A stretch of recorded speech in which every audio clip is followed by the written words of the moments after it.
Ladies and gentlemen, welcome back to another episode of the What Are We Doing podcast. My name is Levi McCurdy, and this is episode 179. We're almost there. We're almost to 200. We're working on it. We got plans. We got big things coming soon. So here's what's happening. Personal life, big. Here we go. It's an update. I'm on a diet. What are we doing? You know what I mean? That was a little too quiet for the people. Let's turn up that sound effect. Listen, you know what I mean? 2025. I said it back about 2 months ago, a New Year's resolution, something we sat down, we thought about long and hard. We wrote down so many things, like a pros and cons list, what the resolution for 2025 could be, you know what I mean? Like to relax more or stress less or whatever. But we came up with, at the end of the day, 2025, the official slogan, the, New Year's resolution, new year, new me. And so with that, new year, new me transformation is coming along. Listen, I've done so many things in the last 2 months to change the lifestyle. One, I stopped chewing my nails. I haven't chewed my nails in 3 or 4 weeks now. Thank you. Also, stop smoking during the day. Haven't done that during the day in a while now. It's just at night, and it helps because when you've been smoking all day, and then you get to your nighttime smoke sesh, it's kind of just a continuation, and there's not really, you know what I mean? You're already on the potentialist highest level. You've already been on it because you've been doing it for the last 4 to 6 hours. So this nighttime sesh doesn't make it. We cut that out. Cut the daytime part out, and then boom, now your nighttime sesh is just rip-roaring ready to go. So we did that, stopped chewing nails, cut back on the smoke, and now on the daily, not the weekends, just because, but Monday, Tuesday, Wednesday, all Friday, I'm going to the gym. I'm working out, I'm hitting the treadie, you know what I mean? I'm getting the sweats in, getting the inclines up, okay? I'm on that StairMaster. Girls, I see you. Hey, listen, if you're on TikTok, Instagram, social media, whatever online platform it is that you claim that you're a bad bitch about, if you're on social media online right now claiming you're the baddest bitch, see me on the StairMaster for 5 minutes at Planet Fitness. That is a bad bitch. What are we doing? Okay. I've witnessed it. I've seen them on there 45 minutes, 60 minutes. If you can do the stairs at Planet Fitness for more than even 5 minutes, you're a bad bitch. Okay, there's no questioning it. There's no application process. You're automatically approved if you can do those stairs, because I've got my 5 minutes in. I can go to 6 minutes, and then that's it for me, dude. But at its bare minimum, I'm still a bad bitch. So if you are out here thinking, I'm the shit. I'm bad baby. I'm Alabama. I'm a bad bitch. Well, unless Alabama Barker and Bad Baby can do more than 5 minutes on the stairs at Planet Fitness, because it's hard as shit, then I don't think either of them. I'm more of a bad bitch than Bad Baby. What are we doing? And so all drama aside, you know what I mean? It's at the end of the day, my rankings now for human beings, if you want to be in my circle, my top, if you want me to even recognize you as a human being, person on this planet with feelings and someone I should respect, you need to do at least 5 minutes on the stairs at Planet Fitness. What are we doing? That's it. So I'm on a diet. I stopped chewing my nails. I stopped smoking. Hey, 2025, New Year's resolution, new year, new me, and we're doing it. We're full forward. We're ready to go. Is the gym and the diet all a part of the tropical other country destination wedding that we'll be having here come July? Yes, but listen, I'm not going to stand on the beach next to my best friend who I've been dating for the last 15 years. Now, she's seen me at my worst. She's seen me at 300 pounds. She's seen me at 200. And she's seen me at Skinny Mini when I was in high school with the straight black hair that she used to straighten for me every morning before we got on the bus because I was afraid of burning myself with the little mini flat iron that we all got from Ulta when the boys started straightening their hair. What's funny about this year's generation is that the boys, they need the hair to be all floofy and curly and shit and look like this and shit. And like, back in my day, bro, we were getting our shit as flat and as straight as possible with the thinnest 1/2 inch curling iron. It's the one the girls use for their bangs. We do it all over. And now we've got that gorgeous, lushy, flowy, straight hair kind of vibe. You know what I mean? And so we're doing it. And I'm not going to be at the end of that aisle watching my beautiful fiance walk down all sexy like in this sexy expensive dress and wearing the expensive ass ring on the expensive ass beach in the expensive ass country that we had to pay for the expensive ass wedding for. It's fine. We're not going all out. But, you know, the room we're staying in for 2 weeks straight cost more than 5 digits. What are we doing? You know what I mean? We're up there. We broke the 10 grand mark. That was easy peasy. That was just the room. We've got everything else to pay for. So I'm not going to be standing at the end of the aisle with Chubbs McGubs as I am in my current state. So we're hitting the treadie, we're hitting those machines at Planet Fit, and we're having a good time.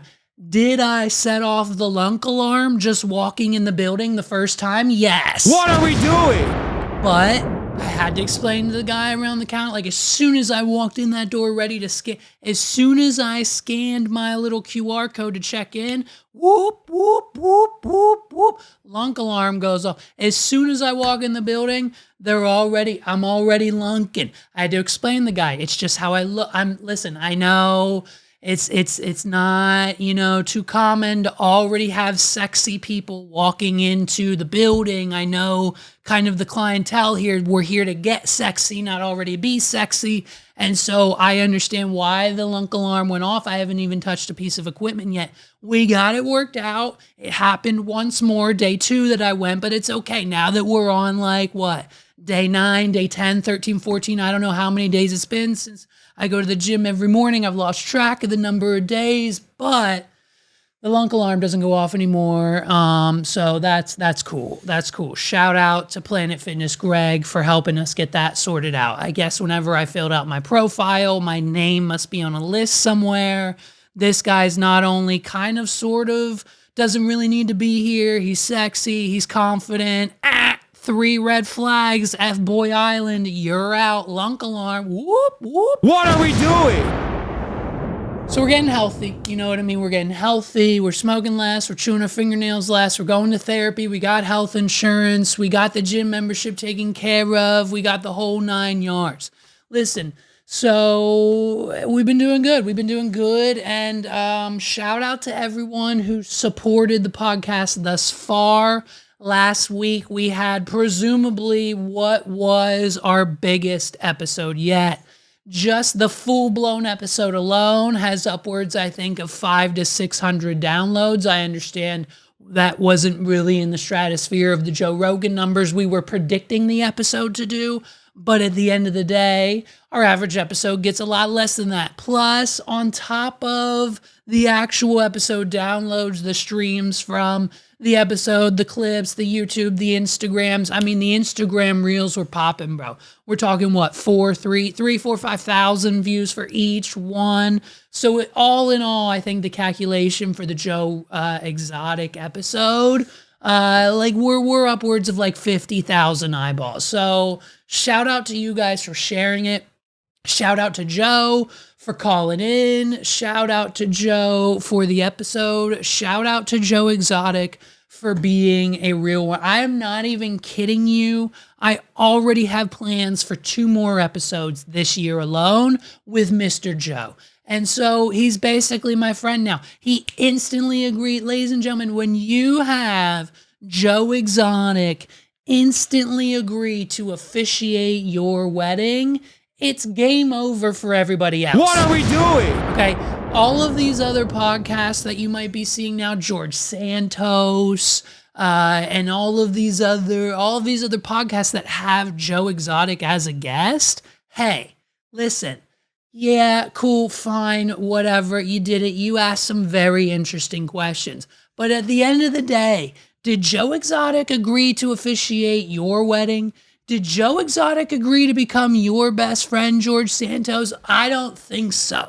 Okay, so when it comes down to the What Are We Doing podcast versus the George Santos podcast, and with our new best friend, Tiger King Joe Exotic in the middle, I think we know which way the king is leaning, okay? He didn't agree to come hang out with George Santos during his podcast, but he agreed to fly to another country to stand on the beach with me and my family and friends and officiate our wedding. So the Joe Rogan, I'm sorry, not the Joe Rogan. We need to get Joe Exotic on Joe Rogan. Joe Rogan needs to stop having Elon Musk on like he just got done doing today and call Joe Exotic instead. You know what I mean? So shout out to Joe Exotic. We had an incredible time. We're going to have him on a few more times. Might be like for my birthday. We'll see what his current status is in July. We need to get Joe Exotic pardoned via President Trump before, let's just say before June. If we can get that pardon signed before June of 2025 this year, we've got like 3 or 4 months. We've got 4 months to convince Donald Trump, President Donald Trump, to sign the paperwork he needs to pardon Joe Exotic. Let's look at the negatives. If Donald Trump, let's make a pro and cons list, okay? If Donald Trump pardons Joe Exotic, the Tiger King, cons are what? I'll wait. What's going to happen? You what? You think Joe Exotic's just gonna a relapse and what give someone else $3,000 to allegedly do something to someone else, aka Miss Baskin? Doubt it. So what are the cons? If we sign the pardon for Joe Exotic, and keep in mind, folks, it's not a situation where it's like, yeah, he's like a celebrity. It's a Netflix thing. Like, why would the president? The president, I'm pretty sure, signed pardons for like Kodak Black, Lil Wayne. Joe Biden signed it for his sons, his family, Fauci, that criminal within the government. What are we doing?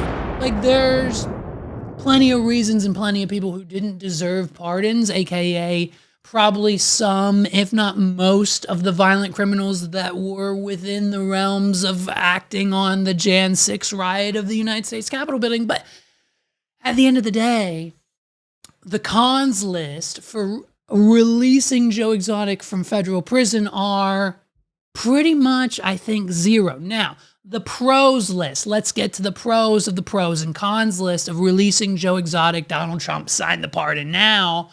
A, Joe Exotic officiates my wedding. B, Joe Exotic moves to Mexico with his new husband. C, Joe Exotic goes on a Joe Exotic Tiger King Eras type tour alongside his husband, other singers. Hey, Post Malone will probably be there. Let's just keep that in mind.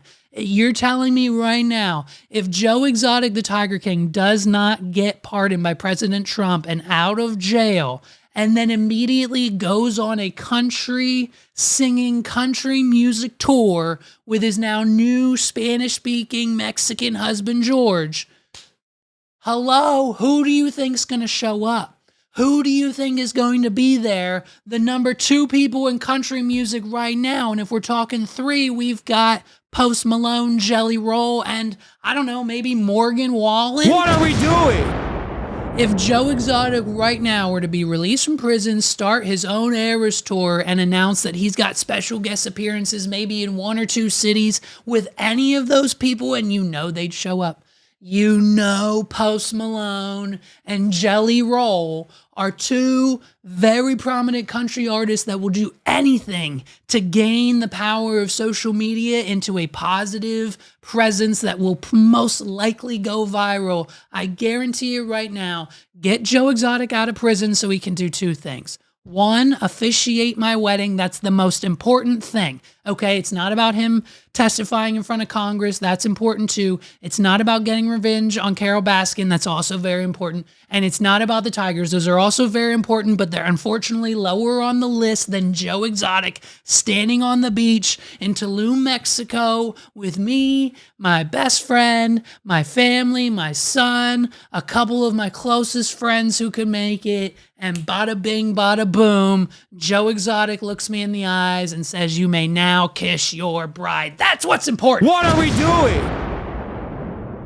So, what's up, Trump? Where are we at with the pardon? So, it was a great experience, guys. And listen, this podcast has taken me so many places. Look, are my high profile guest on this podcast around this time of the year every year simply reality TV show stars that don't have their shows on anymore and are kind of done with the media circuit, aka Ken Cage, Joe Exotic, Tiger King? Yes.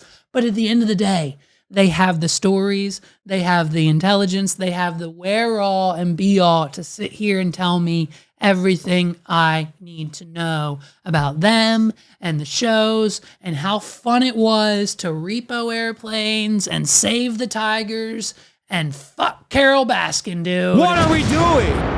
Not physically, just like, F you kind of situation. So, shout out to Joe Exotic. I hope you get out soon. Listen, Pokemon Day was here and gone. It's past. We had it. We now know everything that we're getting in 2025. The rumors, which I wholeheartedly believed in because I knew I couldn't get through life not having these things. Now, hopefully, one day soon, but the rumors were that this year on Pokemon Day 2025, the Pokemon Company would officially announce the fact that they are bringing back within 1 to 2 to 3 to 4 different downloadable and purchasable collections, Gen 1, Gen 2, Gen 3, and potentially, I think, maybe Gen 4, maybe just 1, 2, 3. Gens 1, 2, and 3 are all I really care about. But the rumors were that we were supposed to get those nostalgia Nintendo Switch eShop downloads of Pokemon Red, Yellow, Blue, Gold, Silver, Crystal, Ruby, and Sapphire were officially coming this time. The rumors start every year. The hype gets bigger every year. There is no bigger fandom. I'm calling this right now. Fortnite, Call of Duty, Grand Theft Auto 6, Aiden Ross server bullshit. F you. There's no bigger community right now than the people on this planet, millennials, their children, Gen Z. I'm telling you, there is not a bigger group of people on this planet who would do nothing more than to spend their last dime in their pockets on a virtual console download of Gen 1, Gen 2, and Gen 3 of Pokemon on the Nintendo Switch. It happened with the DS. I don't know why we couldn't transfer those files and licenses since we shut down the Nintendo DS line and all the servers and things that go along with it. Why couldn't we get that transfer to the Nintendo eShop already steady, ready to go? We haven't. And unfortunately, we won't because it was just a rumor this year and the Pokemon Company announced nothing of the sorts, which unfortunately makes us very sad, very upset, very not demure, okay? Very anti-demure Pokemon Company. So you know what we did get? We got 3 things. We got a new pack to open on TCG Player. If you don't know about the new Pokemon trading card game app, get it now. It's addictive. It's fun. You rip packs. You get the rares. You get commons. Some people get god packs. You can battle. There's trading now. I mean, it's my current obsession. And so they officially announced the already leaked, hate leaks, by the way, already leaked pack that was coming. It's some Arceus Stars God pack, whatever. It's fine. I don't know that point of level. I just got done telling you I was a Gen 1, Gen 2 baby. I don't know. I know Arceus is like the God. He's like the first, He's the god Pokemon that makes it all happen. It's fine. So we got his pack in TCG Player now, and ranking battles, or ranked battles, I should say, at the end of March coming soon.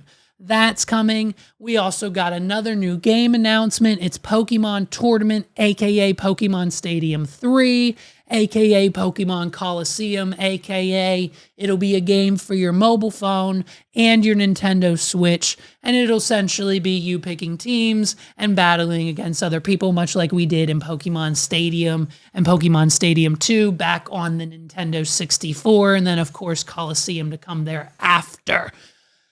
So that's coming soon, hopefully this year, to mobile devices and Nintendo Switches all around the world. And then, last but not least, again, something we've been hearing about for the last year now, Pokemon ZA. Pokemon ZA was officially announced and released. We've got the characters, the old guy who owns the hotel. We've got the starters. Hey, Pokemon Company. Way to drop the ball and just be lazy as fuck on the starters, dude. What are we doing? Hey, picking 3 at random. What did we do? What did we do, Pokemon Company? When we're developing Pokemon ZA, we just said, hey, ChatGPT, pick me 3 random Pokemon that were starters at one point in time and don't actually allow us to give you anything new or exciting. It's not even one from each generation. We've got Chikorita, some Snorty Fire Pig thing that I don't know the name of, and Totodile. Now, at the end of the day, I think the choice is obvious that the majority of people who are going to be playing Pokemon ZA will pick the Totodile. Okay? Megas weren't confirmed, but we're assuming they are. We haven't gotten enough game footage yet. And what I'm honestly really pissed about is the fact that we are now just out here releasing one copy of the game. Back in my day, we got red, blue, yellow, we got silver, gold, and crystal, we got ruby, sapphire, and emerald. Like back in my day, it was either 1 or 2 and an extra bonus that had things in it and a slightly different storyline with Pokemon you can capture, right? We understood that as the format. Now, we're just out here releasing Pokemon ZA with no Pokemon Spaghetti. What are we doing? Are you telling me that we are strictly just supposed to pick up Pokemon ZA and assume that later down the road, 6 months later, once we've bought it and started playing it, are they going to release Pokemon Spaghetti? Because if we're talking about Pokemon ZA and Pokemon Spaghetti, for one, we're a spaghetti house here, okay? I'm the pizza guy. I got the oven. I know how to make it, my own dough, the whole thing. I'm this close to perfecting my pizza dough / overall pizza experience recipe and everything else happening. I'm this close. I've got ideas. I'm going to have my own food establishment truck sometime soon. Before I'm 40, mark my words. What are we doing? And so with that, I'm this close. I'm the pizza guy, but Megs, on the other hand, is your typical average female who lives and dies, amen, by the pasta. She has pasta for breakfast, lunch, and dinner. She finds it extremely healthy. She finds it very filling, and she will die by the pasta. She will die by the spaghetti. So if I had to choose one or the other for this household, obviously my vote always gets vetoed, preferred to hers, because she wears the pants. It's why I'm marrying her, you know what I mean? And so she keeps my life in line. It's fine. I need her. She's my rock, you know what I mean? And so it's up to her. So we're obviously would want to be picking the Pokemon Spaghetti version. But when I tell her they're just releasing Pokemon ZA, she's going to be pissed. Does it come with cauliflower crust? Because that's the kind of pizza she likes, dude. What are we doing? So we got Pokemon ZA, an all-new adventure coming for the Nintendo Switch at the end of 2025, probably October, sometime November, probably just for the Christmas gift cycle like they do every year. Now, so, that's not extremely exciting. We've seen the artwork and have known that Pokemon ZA has been coming out for, I think, the last 9 to 12 months now. So cool, great. And that's it. That's the end of the presentation. No Gen 1, no Gen 2. There were Game Boys. They showed Game Boys and a link cable in the Pokemon tournament trailer, and I thought, holy shit, this is it. They're going to make the Game Boys morph into a Nintendo Switch, I almost called it a Nintendo 64, into a Nintendo Switch, and this is going to be how they announce Gen 1, Gen 2 on the Switch. No. What are we doing? I'm tired of Mr. Hiro Shaka or whatever his name is. I apologize. I respect you. You're a high-ranking general in my eyes, but damn, dude, you're killing me with the nostalgia. Oh, we're just going to make another new game. Guess what? They've all kind of sucked. Like Pokemon, like Let's Go. I think the last good one they made was like the Let's Go. Let's Go Peak, Let's Go Eve. And other than that, that was it. Scarlet and Violet, trash. Legends of Arceus, trash. Pokemon Za's probably going to have the same stupid mechanics as those last two games. And by God, we bought them when they came out, but they were glitchy as shit. You're falling through the map. They just, listen, I understand it's a multi-trillion-dollar IP and we have to continuously make the games, but at the end of the day, give the people what they want. Yeah. What are we doing? And then to top off Pokemon Day, I mean, talk about the ultimate ending. So I'm bummed, right? I'm watching the live, I'm watching the direct. I'm like, link cable. It's a link cable. They're showing a Game Boy Color with a link cable. Here it comes. I get all depressed and I see that they don't announcement. What do? What do you do when you're depressed in 2025? You go straight to Twitter. You start scrolling on Twitter and guess what? It's Pokemon Day. So everybody and their brother, verified accounts only. That's my new motto because I am, dude, verified on Twitter. Follow me. What are we doing? So I was on Twitter and I see all these people, they're giving away cards and packs. It's Pokemon Day. All you got to do is like the post, repost it, follow us. You know the deal. Like, retweet, and follow the person. That's how you win most giveaways on Twitter. I've won an abundance of Sheets merch and other companies' things randomly. I got, my Red Lobster sling bag, Twitter giveaway. Sheets t-shirt and merch pack, Twitter giveaway. I win shit on Twitter all the time because I take the chance. And if it's real and I end up winning and things are inevitably arrive in the mail and that's the chance that you have to take. And guess what? When you take it, sometimes those chances pay off. And so I was like, F it, it's Pokemon Day. I'm liking, tagging a friend and retweeting every single we're giving away a Pokemon card tweet that I saw. And by God, ladies and gentlemen, spoiler alert, I won, dude. I won. I got a DM. I got the notification last night, confirmation on the screen. Look at me go. This, beautiful. I think this is I looked it up. It is a fossil deck, holographic Articuno, and it will be delivered to my house probably hopefully within the next week or so. As soon as it arrives, I'm shipping it right back off to PSA. I'm getting it graded and it'll be my first official one of one. I have it in my possession, my collection. I didn't just buy it. I guarantee, hey, I didn't pull it either, but I want, you know what I mean? I didn't buy, I didn't pull it.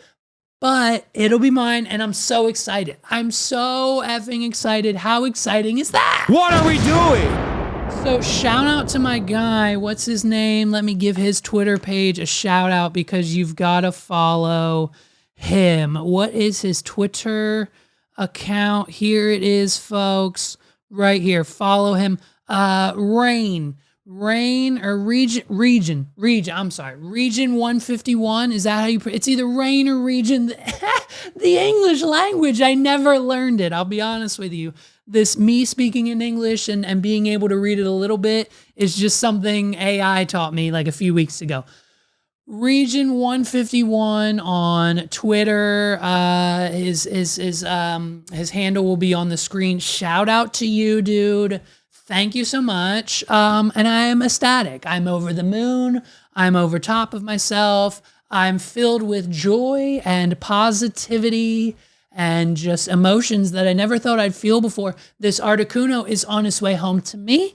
and I'm getting it graded, and I can't within like 45 days after that, I'm going to get it back. I looked it up. Now, if it's probably going to come back like a 5, it's probably going to come back like a 6 or 4 or something. It's not going to be, I don't expect the card that I won for free that's most likely been sitting in this guy's binder or whatever. I don't fully expect me to get anywhere from an 8 to a 9 to a 10. But if we do, I mean, slam dunk. I looked it up, a PSA 5 fossil shiny holographic Articuno PSA 5. It's rocking on eBay for like 60, 70, 80, $100. What are we doing? It's worth more than what you got. How many PSA graded Pokemon cards do you have? Probably not that one. Well, guess what? Now I do. I'm over the moon. It was a successful Pokemon Day 2025. So, I mean, just let that be another reason, another excuse for you to now inevitably welcome to the club. It's time for you to join X. It's time for you to hop on Twitter, go to x.com and make an account today, because it's honestly, I know there's a stigma that's Elon and people don't like Elon, and the people who really don't like Elon don't like his products. And I feel like I've had to explain this to at least 10 of my friends, because I am a diehard rider for Tesla vehicles, and I am a diehard rider for Twitter/X. Okay? It has nothing to do with the man they call Elon Musk. What are we doing? As far as I'm concerned, I don't know Elon. As far as I'm concerned, he's an evil monster of a human being. Now, that's probably not true, but I've never met him. So once I officially get the opportunity to meet him and shake his hand, I can obviously then give you my personal opinion. But I don't love these things, the Teslas and the Twitters of the world, because of Elon Musk. I love them because of their technology. I've driven a Tesla. I've fallen in love with a Tesla. I've used a Tesla. I am going to buy a Tesla, hopefully this year, fingers crossed. I am obsessed with the technology behind the Tesla, not the man who runs it, not the man who created it, because we all knew he probably stole the idea from some. I think they brought him in after it was in a thing. Like, he's just now become the face of it. It's fun. What are we doing? You know what I mean? So, my opinions on Elon are a little misconstrued, okay? Like, I understand they're his products, but I like them for the products they are and not the man who created them. Just like the light bulb. We all love light bulbs, okay? But I'm sure Thomas Edison was a grade A asshole. What are we doing? Are you not going to use light bulbs?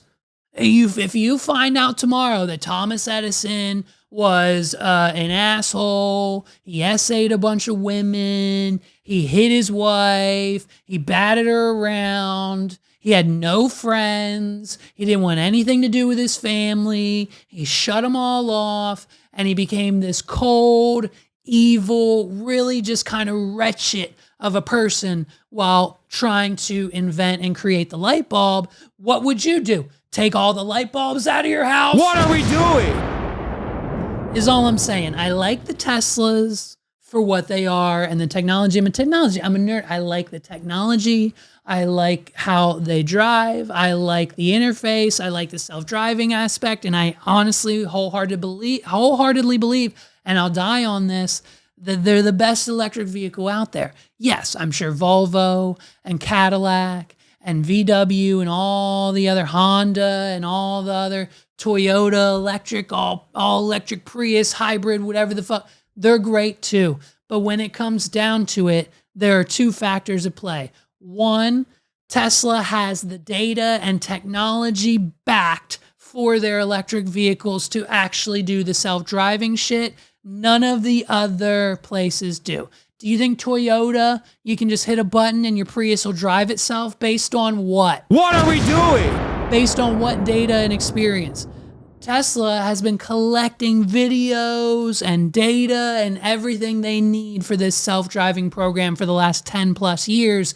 They are the leaders of the innovation, and everyone else is just following suit. And that, I understand, has a very small percentage to do with Elon Musk, but Thomas Edison and the light bulb. What are we doing? You know what I mean? So at the end of the day, it's just, it is what it is with Elon. But get your ass on Twitter and buy yourself a Tesla. It's all you got to do. Something else that kind of hit me in the feels this week, just because it's one of those, it's another nostalgia. It's another nostalgia hit, right? So growing up, you know what I mean? I was all over the place. I was all over the place with the TV shows and the cartoons and the movies. Basically, I was a little white privileged kid, so my parents had cable. So I could switch back and forth between the Disney Channel, Nickelodeon, and Cartoon Network. And I'll be honest, I was not a Cartoon Network kid. I wasn't into Ed, Ed, and Eddie. I wasn't into anything else that was on Adult Swim, and the Chicken, and the Invader Zim, all that stuff. I was never into Cartoon Network. But what I was into were, of course, the animated Nickelodeon shows. I'm talking Hey Arnold. I'm talking Jimmy Neutron. I'm talking Angry Beavers. I'm talking Rocket Power. I'm talking all of the 90s nostalgia. SpongeBob, when it came out in 1999. I'm talking all of the nostalgic Nickelodeon animated shows. And then on the flip side of that, we had the Disney Channel. And Disney was really good at the time at giving us the children-focused kind of, reality TV show. Not reality TV. It was all scripted, of course. I'm talking about Boy Meets World. What are we doing? When I tell you that Boy Meets World not only guided my childhood when my father dropped the ball, which was about 98% of the time, it was something that I watched growing up. It was something that I then rewatched during my teenage years, my young adult life. I watched the whole season from 1 to I think season 8 in my 20s. I just started it again in my 30s. I mean, Boy Meets World, and especially now that I have a son, shout out to him. Today's his 6th birthday. What are we doing? Gotta love that.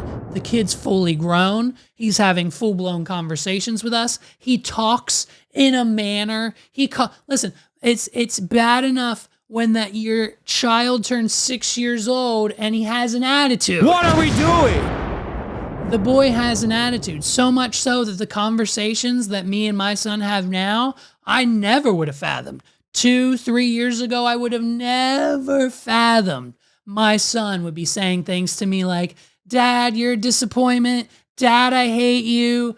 Daddy's not my favorite. Daddy, go away. Daddy, please give me space. What are we doing? Are things he says to me on a daily basis. And I'm just like, dude, this is crazy what you're saying to me right now. I can't even really comprehend the fact that it's 100% inappropriate for you to be saying these things to me.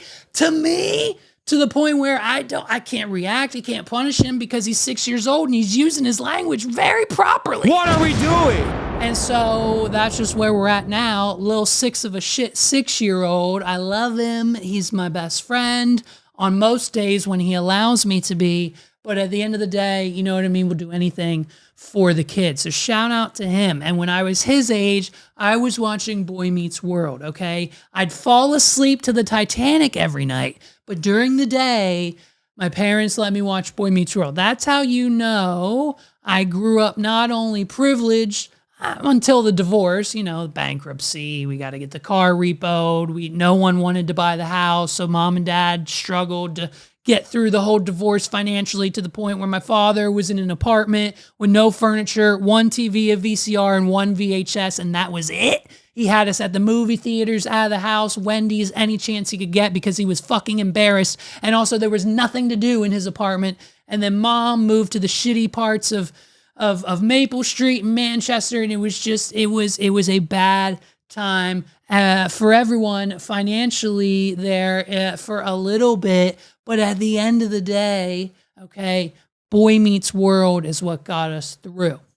Now, when I tell you that growing up, I was watching this show constantly, the other end of the stick was a few years back when they announced Girl Meets World, and Topanga was back. We got Corey, Ben Savage is back. We've got the whole gang. Sean's making guest appearances. Will as the brother making guest appearances. For all intents and purposes, Girl Meets World should have worked, and it didn't. It fell flat on its head because it was 2015, 2016, whatever year it was that they started that show, and things had changed. The set, the people around them, the motivation, the fun, everything was opposite, to the point where they were there to read lines, get the show done, and get the show out. They want it out as quickly as possible, as viral as possible. They don't care how anyone's treated on set. They don't care about the actresses, the young children on set. I mean, there are rumors of things still even happening inappropriately to those young stars as we speak on the Girl Meets World set. And so naturally, at that time in my life, I didn't really tune in. I didn't connect. I've seen the clips. I've seen the appearances. I've seen the episodes. I've seen everything that I absolutely have to know and see for the Girl Meets World, world, ecosystem, atmosphere, the Girl Meets World atmosphere, to know that, just that time wasn't for me.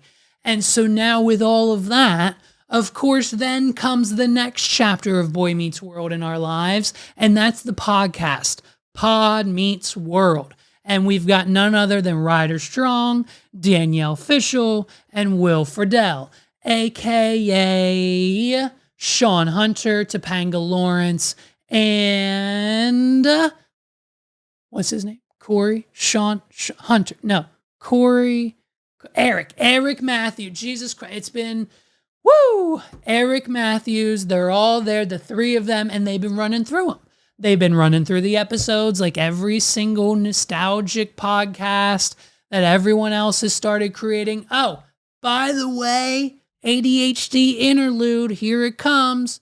For the news that anyone else who didn't necessarily need to know that this was news, the Ned's Declassified gang is back together. What are we doing? We've got Devin, we got Cookie, and we got Lindsay Shaw back together. They're meeting in someone's house to bring back the Ned's Declassified nostalgic podcast that we all came to know, love, and immediately hate because of Lindsay Shaw and her crying that the show never got a reboot, and Lindsay Shaw and nothing but her blowjob stories because she ran through the boys on the Ned's Declassified set. She did it again on Pretty Little Liars. She threw a fit. That's why she got fired. And Christy Carlson Romano should have never brought them back to Podco in the first place. But since shutting that whole production down, Christy Carlson Romano gets shot in the face with a pellet gun. I mean, there are wounds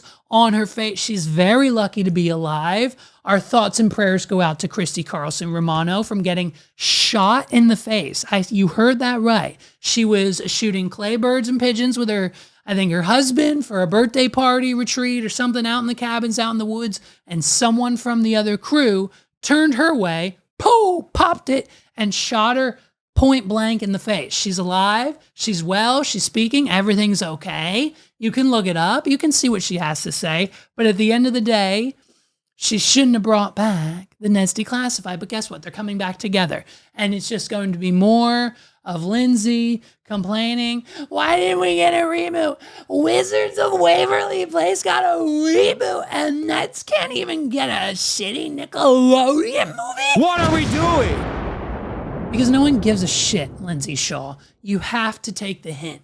When your comments and your aura and everything around you, if Devin and Cookie were smart, they would go. If Devin and Cookie were smart, they would start a new podcast with a new name that has nothing to do with Ned's Declassified and cut all ties with Lindsay Shaw, Nickelodeon, and the show. They need to restart with their own brand and their own identities and just get the people to interact with them, to be fans of them as people and actors in Hollywood, and not this weird nostalgic, we had this show on Nickelodeon that no one really seems to care about, Ned's Declassified, other than Lindsay Shaw and the gang.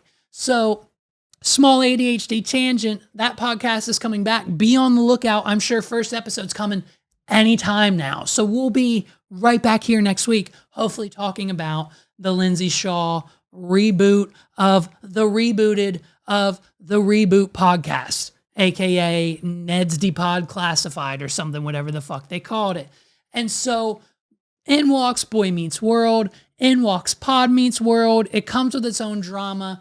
And of course, none other than Maitland Ward is this week's guest. And for those of you who don't know who Maitland Ward is, Maitland Ward played Rachel on the show. She was the extremely tall, redheaded girl. She was there for season 6. And then I think the last season of the show ever, season 7, season 8, whatever it was, she was there until the end. And then once Boy Meets World ended, you know what I mean? These kids, these teenagers, these 20-year-olds, they have to figure out what they want to do in life. Do you stay in that atmosphere forever like Danielle and Ryder and Will have done? Or do you go off and do something else? Do you stay in Hollywood? Do you do this? Do you do that? And of course, Maitland, we all know from her plethora of TMZ interviews, went straight to the corn industry. And I don't mean that she's on a tractor on a farm husking corn all day long. I'm saying replace the C with a P and you've got it, babes. If you go to thehub.com and you know which one I'm talking about, you type in her name and you're going to get a plethora of content and material and sides of Maitland Ward that you definitely didn't see at Friday night at 8 o'clock on the Disney Channel, but you'll get the whole other side. Okay. And so with that, Danielle Fisher Fishel and Ryder Strong and Will Fidel, they all have questions and they're all ready to know the answers to why no one from the Boy Meets World set talks to them anymore. And I can only imagine after this and wonder why. Take a listen. To around the time, let's say 2022, when we start our podcast, Pod Meets World. Maybe a more broad, general question for you is: do you hate us? No, I don't hate you. Okay. I don't hate you. I think that you hate me because you wouldn't speak to me on when we would go to Girl Meets World and everything, and that was hurtful. That was okay. I wouldn't speak to you. No, I did talk to you. No, not really. Not really. Unfriended me on Facebook.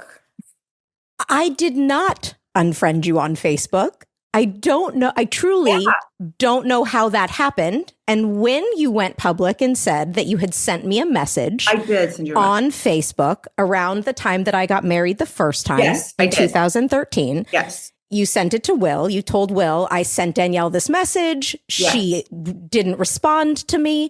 I am not a Facebook person. I barely ever use Facebook. So out the gate, Topanga's coming strong. And for the rest of this segment, I'm calling her Topanga because basically she's that bitch. What are we doing? And so Topanga comes out swinging. And this whole argument, this whole thing is about a Facebook message that was unread and not responded to. Maitland Ward sent Danielle Fishel, aka Topanga, a message on her personal Facebook, something that she didn't use or doesn't even know how to use or isn't a Facebook person, much like most of us nowadays. And so once she found out about this message, she tried checking it, she found it, she said, oh my gosh, Maitland did message me. Well, I'm not going to message her back now. I'm going to get her number and I'm going to figure out what's going on.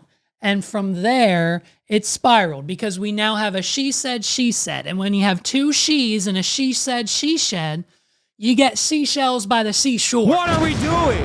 And basically, it's along the lines of, I sent you the Facebook message and then you unfriended me, aka you must have saw the message and thought, fuck that bitch. And then Topanga on the other side of thing was, bitch, I don't even know my Facebook password. Okay, take a listen. As a matter of fact, the only thing I do on Facebook is now that Instagram allows you to post the things you post on Instagram on Facebook, I have that toggle on. So whatever I post on Instagram goes to Facebook. Naturally. But otherwise, I don't even go on Facebook. So when I heard that, I said, oh my gosh, did not know that. I then went into my Facebook page, saw that we were not friends, was like, didn't remember when we were friends on Facebook or when we were no longer friends on Facebook, found your message in like the graveyard of messages. Hey, by the way, can we get rid of Facebook? What are we doing? Can we just stop? Just shut it down. Meta, Zuck, shut it down. There is no good that comes from Facebook. You heard me like a year ago, probably 6, 7, 8 months ago. Delete it. Delete the app. I understand that you have to be on it for certain things. Sandy, I tried talking to Sandy can't delete her Facebook app because then she won't know when her craft shows are coming to town. What are we doing? It needs to be deleted. Zuckerberg needs to shut it down, or better yet, delete everything. Give everyone 6 days. Tell everyone that, hey, by the end of March, you have to have your shit downloaded because we're deleting everything. All the videos, all the likes, all the people, all the friends. There's going to be no archive. Click here to download your own shit right now. We're starting over. If Mark Zuckerberg deleted all of the data on Facebook and told people to start over, make a new account, then we see who succeeds. Then we see who's real, who's not, how many new signups we have, how many friends and likes you get. Because if we're being honest, nothing good comes from Facebook. You get a message from an old friend that you used to work with called Maitland Ward, and now your whole life is in shambles because she thinks you hate her, you think she hates you, you had this experience on the show, and this experience, and that experience, and the whole 9 yards is surrounded around. In 2025, can you believe it? We're still talking about the app, Facebook. I mean, can we please do something? I know we've got TikTok now and it's just the video, but like, let's just get rid of it. I want Meta in 2025 to say, hey, something went wrong. We don't know what it was. We don't have a backup, but you got to start over. We still have Facebook.com, but you got to remake your account. Everyone does. Kim Kardashian, the other kid from TikTok, all of the podcasters, the Joe Rogans, the Maitland Wards, the Topangas of the world, all have to remake it now because guess what? We accidentally hit the delete button. What are we doing? Please, Facebook, shut it down. I mean, if this drama and this conversation isn't proving my point, then I don't know what will, but all I'm saying is for the heart and the sake and the sanity and the stress of Topanga, shut it down. That your messages go to. And I then felt very bad. I felt like, oh man, you did send me a really nice message. You had said, congratulations on your engagement. Congratulations on Girl Meets World. It was very sweet. And so I said to will you please ask Maitland if I could have her phone number so that I could apologize to her? And you wrote back to Will, no, let's just save it for the podcast. It'll be great for the ratings. Not the ratings. I think we should talk it out on the podcast. We're going to rock the stats. Something to talk about. Right? You know, I believe the official quote was rock the stats. What are we doing? Back then, I thought the podcast was going to be like next week. Back then, it was that you guys were just going to start out. So I thought it was going to happen like right away. Right away. Got it. But honestly, no, you did not speak to me on the set of Girl Meets World, except for hi. Okay. Yeah. I mean, I have no pictures with you or anything on that set. Okay. Like a Girl Meets World. Because, you were at my wedding and everything. Because she doesn't like you. What are we doing? She doesn't like you, Maitland. Because she doesn't, what part of, hey, hi, gotta go, I'm working, doesn't give you the signal that, like, you're not best friends. What we found out years and years ago, and what we've known about Hollywood up until this very point in time, is that just because you play someone's brother and or best friend and or both of those characters at the same time doesn't mean that once the show's over or whatever the situation may be, that you're going to remain or go into real life and become adults and human beings who actually have to function in society as best friends. We saw it with Drake and Josh. We see it all the time. You think the cast of Friends Do you honestly think the cast of Friends is Friends? What are we doing? Yeah, sure. You know, when Rachel and Monica see each other, or Chandler, or whoever's still alive from the cast, sorry, R.I.P. Chandler, I'm so sorry, ketamine. But like when they see each other, sure, they're friends. But like, they're not. Are they texting every day? Are they asking, hey, how was Jaden's soccer game? Whatever. No, they're professionals. They've moved on. They've got new people in their lives. And just because you came in late on the last 2 seasons of Boy Meets World, aka one of probably the most important teen coming-of-age sitcoms within television history, doesn't mean you're going to be best friends with Topanga. What are we doing? And I thought we were friends. And then it was just like... Wait, what year did you get married again? I don't remember what year it was. 2006 at the end. Okay, yeah. So I do remember when I got the invitation to your wedding, and it came out of nowhere because we hadn't really spoken since Boy Meets World had ended. Because they're not Boy friends. Meets World ended in 2000. Yeah. And then you get married in 2006. And I was like, oh my gosh, how nice is that I got it? And I remember talking to my mom about it. Oh my gosh, Maitland invited me to her wedding. And I thought, oh, fun. We're going to have like I'm sure it's going to be a Boy Meets World reunion because you and I hadn't spoken. So I thought if I was invited, everyone else was probably going to be invited. Nope. And then it was me and Michael, and it was great to see Michael. I hadn't seen Michael in a long time either. And Ben's family and Dee Dee. And yes. So there was a little Boy Meets World reunion. I wasn't invited. I did not know where you guys were. That bitch. What are we doing? That bitch. You know those boys were waiting. Those boys were ready. Like, bitch, we didn't get the wedding invite. Where was our invite? So you friends with Topanga? Why didn't we get invited? That time. Literally. Oh, okay. This was 2006. Were we on social media? No, I didn't. Yeah. I had your email or whatever. Okay. I had information. Probably from Dee Dee. Dee Dee would make sense, yes. Because Dee Dee and I have been in touch ever since. Yeah. So through Dee Dee. Okay, so I just remember being really excited. It was very sweet. We took a really beautiful photo at your wedding. Yes, you looked so gorgeous. Your wedding was really gorgeous. It was a really beautiful, beautiful day. Yes. And then you got married in 2006 and we never spoke again. No, I went to your wedding. Right. We didn't really speak. And we never spoke again. But I didn't speak to them either. And I saw them on the Girl Meets World set and you guys bear hugged me and great to see you again. We weren't working. Yes, I was working. I was definitely working. You had an attitude about it though, because I know there was some beef between us because I didn't get it. Gaslighting. And maybe I picked up the wrong signals. Hey, baby girl, you don't gaslight Topanga. Okay, don't go down that route because she's going to come right back at it. She's going to come right back at you with just as much heat. But definitely there was some sort of like weirdness there. And so what did you think it was? I didn't know at all. I didn't know. I didn't know if you thought that I was trying to like come onto the set and like take over or something, like not take over, but like try to steal attention or something. And like, but I didn't know. I really was very genuinely confused why we wouldn't be good.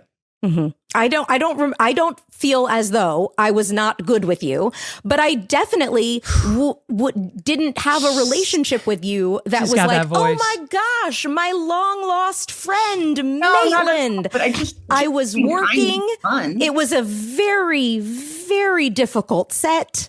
That in those 3 years were, the memories, let's put it this way. Yep. The memories we have of the fun set of Boy Meets World were not the memories or the fun set of Girl Meets World. Wow. It just wasn't. Wow, and I went into it hoping it was going to be. Right. I went into it expecting it to be, and it wasn't. It was a rather tumultuous place. It was a What are we doing? What are we doing?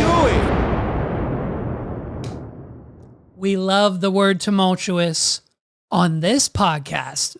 Roll the clip anytime now. I've decided. I just made it up.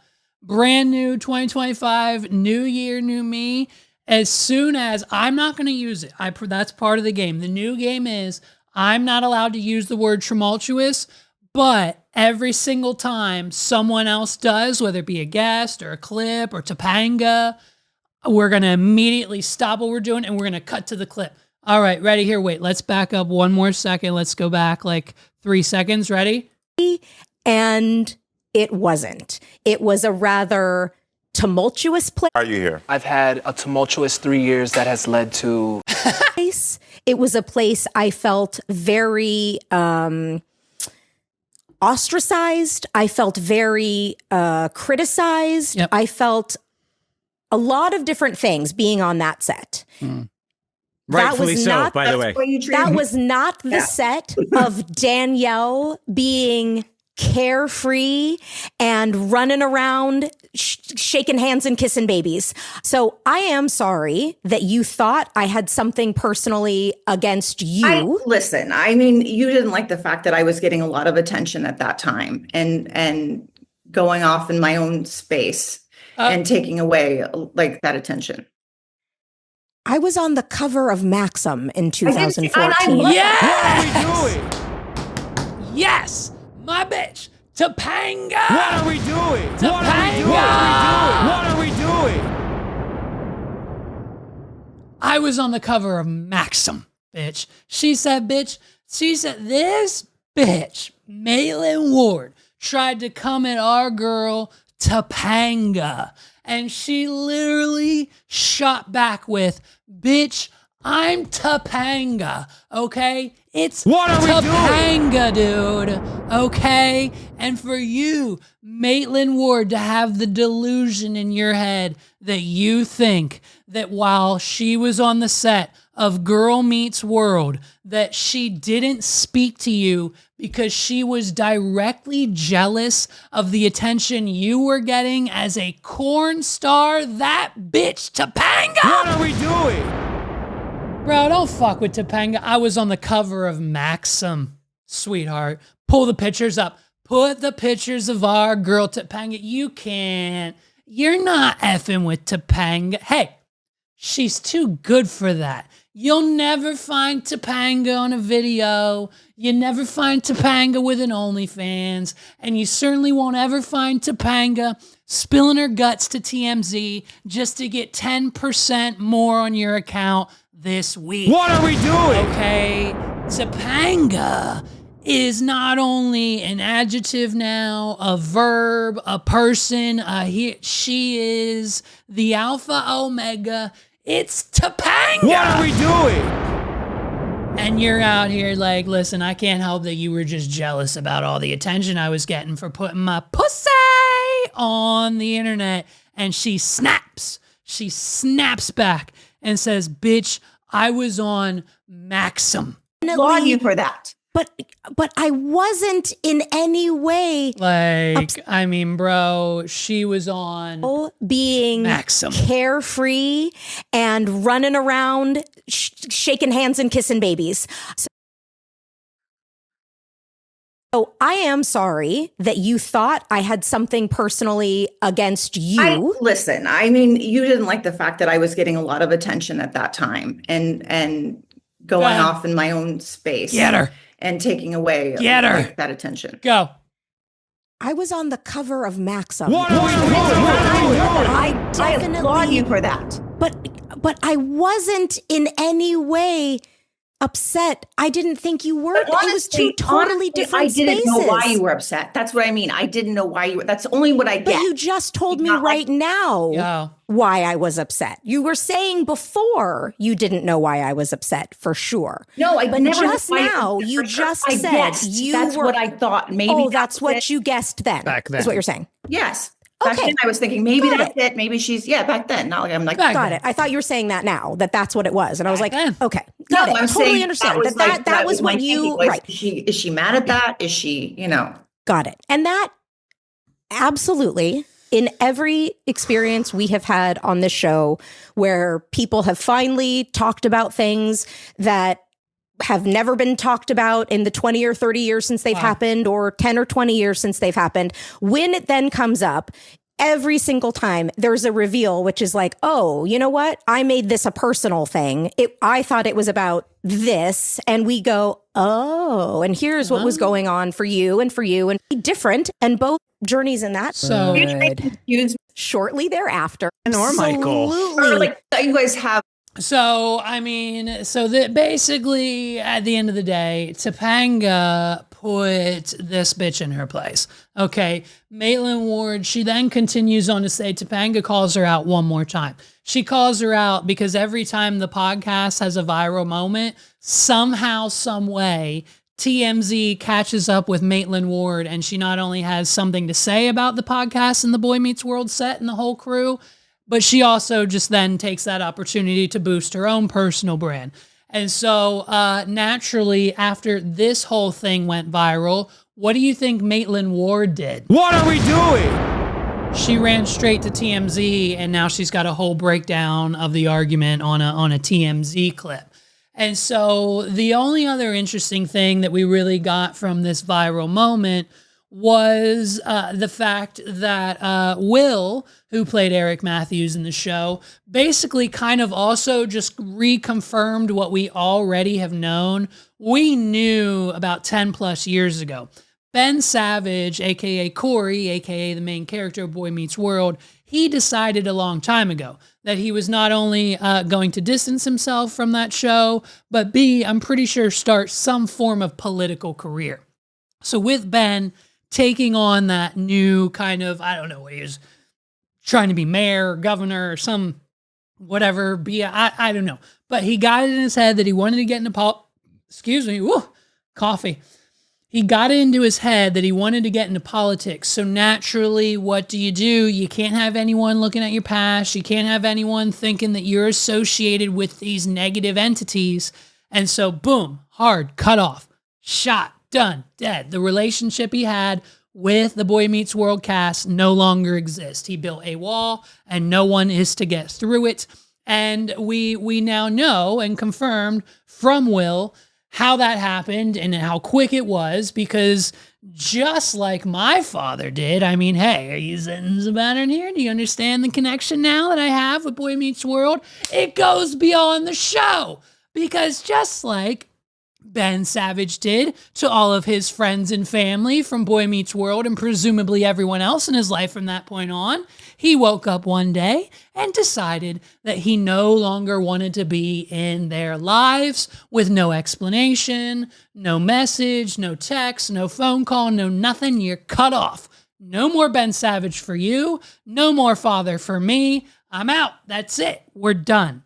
That's it. It was his decision, and that's what it was. He says it right there. Do not hate either of them. Here we go. Not hate. Hate is a strong word. I not mean hate, but like to have disagreement, I guess. Ben is one of the most important people I've ever met in my life, and I can't stand the fact that he won't speak to us. I feel exactly the same way. He's been holding that in. He won't speak to us. Correct. I can show you the last 3 years, literally, of messages, and in the middle of a conversation with Ben, I wish he that just everybody bailed on me. And wish that everybody Ben absolutely one day woke up and said, I don't want Will in my life, and never told me why. Well, I don't know the history of any of that. So No, I know you don't. Michael either. Again, is my question: Do you listen to our podcast? Because you did. Then they tear go us on apart. one of the They TMZ tear us apart. They spent an hour with her, just reflecting on the episode, being friendly, being like, let's talk about Boy Meets World. And then once they were done with that episode, it was the floodgates opened, and Topanga's coming with the, hey, you hate us? Why? Hey, what's going on? Hey, why do you talk to TMZ about us? Hey, you invited me to your wedding, but then we didn't talk for 10 years and you have a problem with me? Like, bitch, I was on the cover of Maxim. What are we doing? So we got our first teaser. We got our first teaser trailer, 30 seconds long. It's Shrek 5, baby, okay? Shrek 5 is coming. It's going to be here soon. And we have so many things to say. 1, are we excited? Yes. 2, do we have some work to do before Christmas 2026? Yes. And 3, do we need to change some of the imagery that comes along with the Shrek teaser trailer? 1000%. So basically, the 2 pieces of news out of this teaser. Here's the teaser. Let's play it for you right now. Here we go. Hey, Magic Mirror, who's the fairest of them all? Why, Shrek, of course. you, Dad. Ooh, Mama like. Who's making this stuff? Not me. Whoa! Shrek 5, starring Mike Myers, Eddie Murphy, Cameron Diaz, and Zendaya? Woo! So that's the two big things coming out of this teaser trailer. We've now got Zendaya on board. What are we doing? She says, and I quote, "I can't stop watching the Shrek movies as an adult, so it makes sense for me to be one." I mean, she's playing Shrek's teenage daughter. It's a perfect role. And number two coming out of this Shrek teaser trailer is the redesign of the characters. Now, at first glance, you might not see it, okay? You might think, whoa, it looks great. It's 2025 animation. It's a new Shrek movie. We've got all the voices back. We got Cameron Diaz. We got Eddie Murphy. We got Mike Myers. We got Zendaya. It's a star-studded voice acting cast.